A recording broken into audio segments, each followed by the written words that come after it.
ಭಾರತವೆಲ್ಲ ಸುತ್ತಾಡಿ ಬಂದೆ. ಬೆವರಿನ ಹನಿಯಲ್ಲಿ ಬೊಮ್ಮವ ತೋರಿಸಿ, ಕಾಯಕದಲ್ಲಿ ಕೈಲಾಸ ತೋರಿಸಿ, ವೃತ್ತಿಯ ಮುಖಕ್ಕೆ ಹೊಸ ಕಳೆ ಬರಿಸಿ, ಕುಸುಬಿನ ಕಿಳ್ಳೆಯ ಕಲಂಕ ಬಿಡಿಸಿ, ದುಡಿಮೆಯ ದೇವರ ದೇಗುಲದಲ್ಲಿ ನರ್ತಿಸಿ ಬಂದೆ, ಕೀರ್ತಿಸಿ ಬಂದೆ. ಬಸವನ ಬೆಳಕೆ ಎಲ್ಲಿಗೆ ಮುಂದೆ, ವಿಶ್ವವೆಲ್ಲವೂ ನನ್ನದೇ ಎಂದೆ. ಕರ್ನಾಟಕದ ಸಾಂಸ್ಕೃತಿಕ ನಾಯಕ ವಿಶ್ವಗುರು ಬಸವಣ್ಣನವರನ್ನ ಕನ್ನಡದ ಹೆಸರಾಂತ ಕವಿಗಳಾದಂತಹ ಸಿದ್ದಯ್ಯ ಪುರಾಣಿಕರವರು ಸ್ಮರಿಸಿರುವಂತಹ ಈ ಕವಿತೆಯನ್ನ ಸ್ತುತಿಸಿ, ಈ ದಿನ ಸಕ್ಕರೆ ನಾಡು ಮಂಡ್ಯದಲ್ಲಿ ಕೇಂದ್ರ ಭಾಗವಾದಂತಹ ಈ ಒಂದು ಶಿವಕುಮಾರ ಸ್ವಾಮೀಜಿ ಉದ್ಯಾನವನದಲ್ಲಿ ಜಗಜ್ಯೋತಿ ಬಸವೇಶ್ವರರ ಜಯಂತಿಯನ್ನ ಅನುಭವ ಮಂಟಪ ಸಾಂಸ್ಕೃತಿಕ ವೇದಿಕೆ ವತಿಯಿಂದ ಒಂದು ವಿಶೇಷವಾಗಿ ಆಯೋಜನೆ ಮಾಡಿರುವಂತದ್ದು ನಮಗೆಲ್ಲರಿಗೂ ಕೂಡ ಖುಷಿ ಕೊಡುವಂತಹ ವಿಚಾರ. ಯಾರು ಕೂಡ ಮೇಲಲ್ಲ, ಯಾರು ಕೂಡ ಕೀಳಲ್ಲ, ಎಲ್ಲರೂ ಕೂಡ ಸರಿ ಸಮಾನರು ಎಂಬುದನ್ನ ಈ ಒಂದು ವೇದಿಕೆಯ ಒಂದು ರಚನೆ ಮತ್ತು ಕುಳಿತಿರುವಂತಹ ಪರಿಯೇ ನಮಗೆ ಪರಿಚಯವನ್ನ ಮಾಡಿಕೊಡ್ತಾ ಇದೆ. ನಮ್ಮ ಸಿದ್ದಯ್ಯ ಪುರಾಣಿಕರು ಹೇಳ್ತಾರೆ, ತೆನೆ ಒತ್ತ ದಂಟು ಬಾಗುತ್ತದೆ, ಗೊನೆ ಒತ್ತ ಬಾಳೆ ಬಾಗುತ್ತದೆ, ಏನೇನು ಇಲ್ಲದದು ಬೀಗುತ್ತದೆ ನೋಡ ಸ್ವತಂತ್ರ ಧೀರ ಸಿದ್ದೇಶ್ವರ ಅಂತ ಹೇಳ್ತಾರೆ.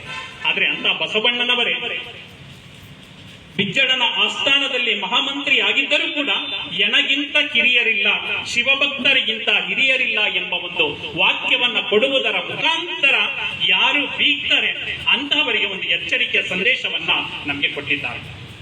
ಅನುಭವ ಮಂಟಪ ಅನ್ನೋ ಒಂದು ಕಲ್ಪನೆಯಲ್ಲಿ ನಮ್ಮ ಸಹೃದಯ ಮನಸ್ಕರು ಮಾಡಿರೋದ್ರಿಂದ ಆ ಒಂದು ಅನುಭವ ಮಂಟಪದ ಬಗ್ಗೆ ಒಂದೆರಡು ಮಾತುಗಳನ್ನ ಹೇಳೋದಕ್ಕೆ ಇಚ್ಛೆ ಪಡ್ತೇನೆ. 3 ನಿಮಿಷ ಕೊಟ್ಟಿದ್ದಾರೆ, ಆದ್ರೆ ಇನ್ನೊಂದು 3 ನಿಮಿಷ ನಮಗೆ ವಿಸ್ತರಿಸಬೇಕು ಅಂತ ಕೇಳ್ಕೊಳ್ತೇನೆ.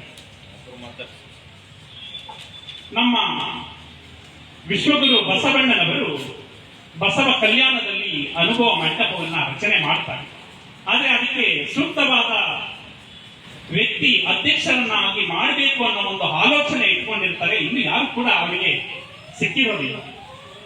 ನಮ್ಮ ಅಲ್ಲಮ ಪ್ರಭುದೇವರು ಶಿವಮೊಗ್ಗ ಜಿಲ್ಲೆಯ ಶಿಕಾರಿಪುರ ತಾಲೂಕಿನ ಬಳ್ಳಿಗಾವಿನ ಅಕ್ಕ ಮಹಾದೇವಿಯವರ ಜನ್ಮಸ್ಥಳ ಹುಡುತಲಿ, ಅದರಿಂದ 3 ಕಿಲೋಮೀಟರ್ ಬಳ್ಳಿಗಾವಿ, ಅಲ್ಲಿಂದ ಒಂದು 4-5 ಕಿಲೋಮೀಟರ್ ಬಂದ್ರೆ ಸತ್ಯಕ್ಕನವರ ಜನ್ಮಸ್ಥಳ ಹಿರೇಜಮ್ಮೂರು. ಒಂದು 3 ಸ್ಥಳಗಳು ಕೂಡ ಅಲ್ಲಿ ಒಂದೇ ಕಡೆ ಇದೆ. ಆ ಬಳ್ಳಿಗಾವಿಯಿಂದ ಹೋಗಿ ಸಿದ್ದರಾಮೇಶ್ವರರನ್ನ ಮನವೊಲಿಸಿ ಅವರನ್ನು ಕೂಡ ಕರೆದುಕೊಂಡು ಎಲ್ಲಿಗೆ ಬರ್ತಾರೆ, ಬಸವ ಕಲ್ಯಾಣಕ್ಕೆ ಬರ್ತಾರೆ. ಬಸವ ಕಲ್ಯಾಣಕ್ಕೆ ಬಂದಾಗ ಬಸವಣ್ಣನವರು ಯಾರನ್ನ ಮಂತ್ರಿಯನ್ನಾಗಿ ಮಾಡ್ಕೊಂಡಿರ್ತಾರೆ ಅಂದ್ರೆ ಹಡಪದ ಅಪ್ಪಣ್ಣನವರನ್ನ ಮಂತ್ರಿಯನ್ನಾಗಿ ಮಾಡ್ಕೊಂಡಿರ್ತಾರೆ. ಅವರ ಒಂದು ಕಲ್ಪನೆ ಹೇಗಿತ್ತು ಅಂದ್ರೆ ಪ್ರತಿಯೊಬ್ಬರನ್ನು ಕೂಡ ಒಂದು ವಿಶೇಷವಾಗಿ ನಮ್ಮ ಹಳ್ಳಿಗಳ ಕಡೆ ಒಂದು ಮೌಢ್ಯಗಳು ತುಂಬಿ ತುಳುಕಾಡ್ತಾ ಇತ್ತು. ಈಗಿನ ಕಾಲದಲ್ಲಿ ಅಷ್ಟು ಮೌಢ್ಯಗಳಿದೆ, ಇನ್ನು 12ನೇ ಶತಮಾನದಲ್ಲಿ ಎಷ್ಟು ಮೌಢ್ಯಗಳಿರ್ಬೋದು. ಅಂತಹ ಸಂದರ್ಭದಲ್ಲಿ ಯಾರೇ ನನ್ನ ಕಾಣೋದಿಕ್ಕೆ ಬರೋದಕ್ಕಿಂತ ಮೊದಲು ಹಡಪದ ಅಪ್ಪಣ್ಣನವರನ್ನ ಕಂಡು ಅವರನ್ನ ಮಾತನಾಡಿಸಿ ನಂತರ ನನ್ನನ್ನು ಕಾಣಬೇಕು ಅನ್ನೋ ಒಂದು ವೈಚಾರಿಕ ಚಿಂತನೆಯನ್ನ ಬಿತ್ತಿದವರು ನಮ್ಮ ಬಸವಣ್ಣನವರು.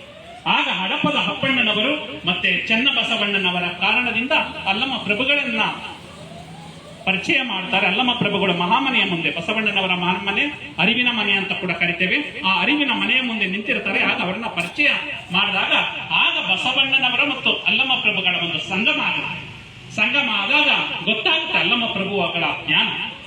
ಆಗ ಅವರನ್ನ ಅನುಭವ ಮಂಟಪದ ಅಧ್ಯಕ್ಷರನ್ನಾಗಿ ಮಾಡ್ತಾರೆ. ಅನುಭವ ಮಂಟಪದಲ್ಲಿ ಇದೇ ರೀತಿ ಈಗ ಬಸವ ಕಲ್ಯಾಣದಲ್ಲಿ 750 ಕೋಟಿ ರೂಪಾಯಿಯಲ್ಲಿ ಅನುಭವ ಮಂಟಪ ಆಗ್ತಾ ಇದೆ. 770 ಅಮರ ಗಣಗಳಿದ್ದು 770 ಅಮರ ಗಣಗಳ ದ್ಯೋತಕವಾಗಿ ಒಂದೊಂದು ಕಂಬದಲ್ಲೂ ಕೂಡ ಒಬ್ಬೊಬ್ಬರ ಶರಣರ ಹೆಸರು ಲಭ್ಯವಿರುವಂತಹ ವಚನ ಮತ್ತು ಅವರ ಪರಿಚಯವನ್ನ ಮಾಡ್ತಾ ಇದ್ದಾರೆ. ದಯಮಾಡಿ ಇನ್ನೊಂದು 6-7 ತಿಂಗಳಲ್ಲಿ ಅದು ಕಂಪ್ಲೀಟ್ ಆಗ್ಬೋದು. ಪ್ರತಿಯೊಬ್ಬರು ಕೂಡ ಹೋಗಿ ಬಸವ ಕಲ್ಯಾಣವನ್ನು ನೋಡಿ ಬಂದ್ರೆ ಎಲ್ಲಾ ಶರಣರ ಗವಿಗಳಿದೆ. ಮಡಿವಾಳ ಮಾಚಿ ದೇವರ ಒಂದು ಗವಿ ಇದೆ, ಅಲ್ಲಿ ಹಡಪದ ಅಪ್ಪಣ್ಣನವರ ಗವಿ ಇದೆ, ನುಲಿಯ ಚಂದಯ್ಯನವರ ಗವಿ ಇದೆ. ಹೀಗೆ ಎಲ್ಲಾ ಶರಣರ ಒಂದು ಗವಿಗಳು ಕೂಡ ಇದೆ. ಆ ಸ್ಥಳವನ್ನ ನೋಡಿದ್ರೆ ಒಂಥರ ರೋಮಾಂಚನ ಆಗುತ್ತೆ. ಅಂತಹ ಸಂದರ್ಭದಲ್ಲಿ 3 ಅಂಶಗಳನ್ನ ಇಟ್ಟು ಅಲ್ಲಿ ಚರ್ಚೆಯನ್ನ ಮಾಡ್ತಾ ಇದ್ದಾರೆ.